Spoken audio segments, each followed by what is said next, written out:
Bharatiya Janata party booth స్థాయి నుండి జాతీయ స్థాయి వరకు పార్టీని పటిష్టంగా ఏర్పాటు చేసే కార్యక్రమంలో భాగంగా బూత్ కమిటీలను పటిష్టంగా చేసి బూతులు ఉన్నటువంటి ప్రజలకు కేంద్ర ప్రభుత్వం ప్రవేశపెడుతున్న సంక్షేమ పథకాలు అన్నింటినీ కూడా తెలియజేయడం జరుగుతుందని బీజేపీ మెదక్ జిల్లా అధ్యక్షులు గడ్డం శ్రీనివాస్ అన్నారు. చిన్న శంకరంపేట మండలం గవ్వలపల్లి గ్రామంలోని 250 బూత్ కమిటీల శక్తి కేంద్రాలకు సమావేశమే నిర్వహించారు. సమావేశానికి ముఖ్య అతిథిగా మెదక్ జిల్లా బీజేపీ అధ్యక్షులు గడ్డం శ్రీనివాస్ పాల్గొన్నారు.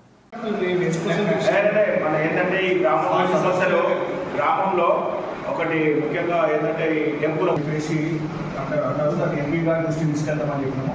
అదేవిధంగా బాంబు ఒకటి క్రికెట్ కావాలంటూ, ఇంకొకటి వేమరి తాండకు రోడ్డు కావాలంటూ కూడా సంబంధిత అధికారుల దృష్టికి తీసుకెళ్ళి సమస్యలు పరిష్కారం. మన తెలంగాణ ప్రజల నుండి కేంద్ర ప్రభుత్వము రూపాయలలో ఎన్ని వేల కోట్లు వసూలు చేస్తుందని చెప్పేసి కౌంటర్ వేసింది. వాళ్ళు ఏమడుగుతుంది?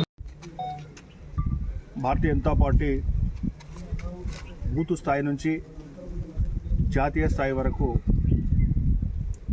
పటిష్టంగా ఏర్పాటు చేసే భాగంలో ప్రతి 3 సంవత్సరాలకు జరిగేటటువంటి ఒక కార్యక్రమం. అందులో భాగంగానే ఈరోజు చిన్న శంకరంపేట మండలంలో ఉన్నటువంటి గౌలపల్లి 256, 257 బూత్లోకి రావడం జరిగింది.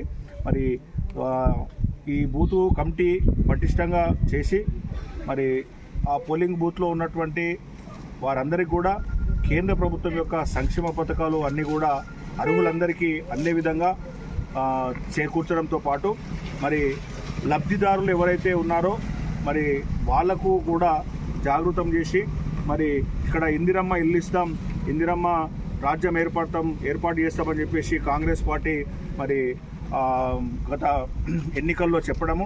మరి ఇప్పటి వరకు కూడా ఏ ఒక్క ఇల్లు కూడా రాలేదు. కానీ నరేంద్ర మోడీ గారు ప్రధానమంత్రి అయిన తర్వాత తెలంగాణ రాష్ట్రానికి 2,02,35,000 ఇళ్లను మంజూరు చేయడం జరిగింది.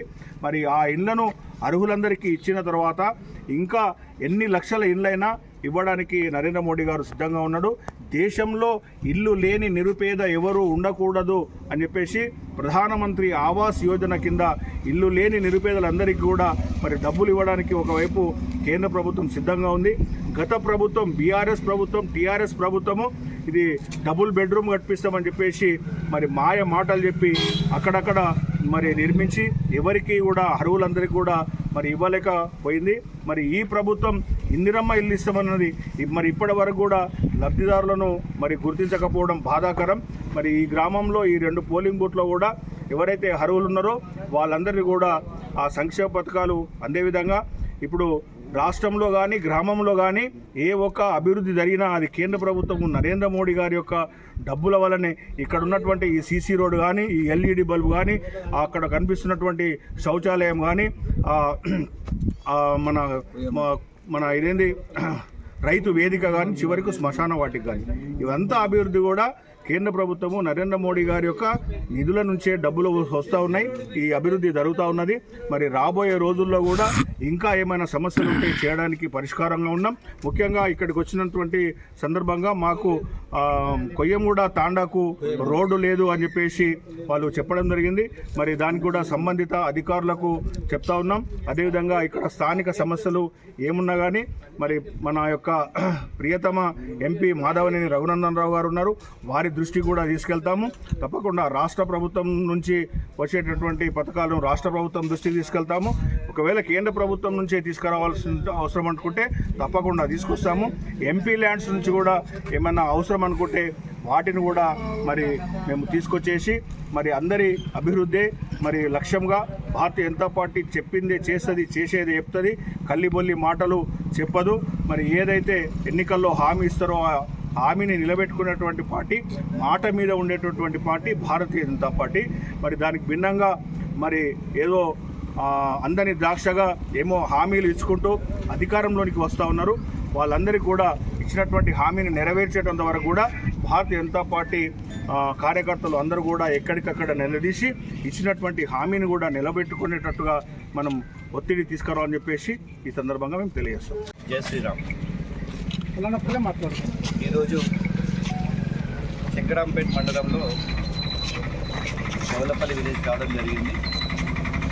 ముఖ్యంగా జిల్లా అధ్యక్షుడు గడ్డం శ్రీరన్న గారు, మండల అధ్యక్షుడు రాజు గారు, ఈ బూత్ అధ్యక్షుడు శంకర్ గారు సంస్థాగతంగా పార్టీ బలోపేతం కోసం, అదేవిధంగా స్థానికంగా ఉన్నటువంటి సమస్యలను కార్యకర్తలు తెలుసుకోవడానికి ఈరోజు లోపల రావడం జరిగింది. ముఖ్యంగా ఊరికి వస్తూనే ఊర్లో ఉన్నటువంటి రామాలయం కొద్దిగా శిథిలావస్థకు వస్తుంది. భారతీయ జనతా పార్టీ నరేంద్ర మోడీ గారు ఈరోజు దేశంలో ఎన్నో సంవత్సరాలుగా పెండింగ్లో ఉన్నటువంటి రామ మందిరాన్ని పూర్తి చేసిండ్రు. ఆ రాముని అడుగుజాడల్లో ఉన్నటువంటి ఇక్కడ పురాణ టెంపుల్కు భారతీయ జనతా పార్టీ తరఫున మా ఎంపీ రఘునందన్ రావు గారి తరఫున ఏదైనా సాయం చేయమని అంటే ఇమీడియట్గా అధ్యక్షుల వారు ఇలా మేము చర్చించి దానికి సంబంధించినటువంటి విషయాలు తెలియజేస్తామని తెలియజేయడం జరిగింది. ముఖ్యంగా ఇది రావడం ఈరోజు సంస్థాగతంగా పార్టీ బలోపేతం కోసం, అదేవిధంగా ఈరోజు సంస్థాగతంగా జరుగుతున్నటువంటి బూత్ కమిటీల విషయంలో కానీ వాటిలలో ఉన్నటువంటి వీళ్ళకు కార్యకర్తలకు ఎక్స్ప్లెయిన్ చేసేసి బూత్ కమిటీలు ఏ విధంగా బలోపేతం చేయాలి, రాబోయే కాలంలో పార్టీని ఏ విధంగా ముందుకు తీసుకుపోతాం, సంస్థాగతంగా స్థానిక ఎలక్షన్స్లో విషయంలో చర్చించడం జరిగింది.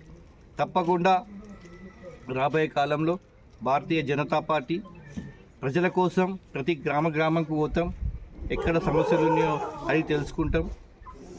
కేంద్రంలో ఉన్నటువంటి నిధులు ప్రతి గ్రామానికి చేరుతున్నాయి కాబట్టి ఆ సంక్షేమాన్ని, అక్కడ జరుగుతున్న డెవలప్మెంటుని, మా నుంచి వస్తున్నటువంటి నిధులను ప్రజలకు తెలియజేసే విధంగా, అదేవిధంగా వస్తున్న సంక్షేమ పథకాలను కూడా గల్లీలో ఉన్నటువంటి ప్రతి నిరుపేదకు కూడా చెందే విధంగా మా బూత్ కమిటీస్ తరఫు నుంచి వాళ్ళకు లాభార్థిని ఏర్పాటు చేసేసి వాటన్నిటిని విస్తృతంగా జనాల్లో తీసుకుపోయే విధంగా ప్రయత్నం చేస్తున్నామని ఈ సందర్భంగా తెలియజేస్తున్నాం. మిగతాది మా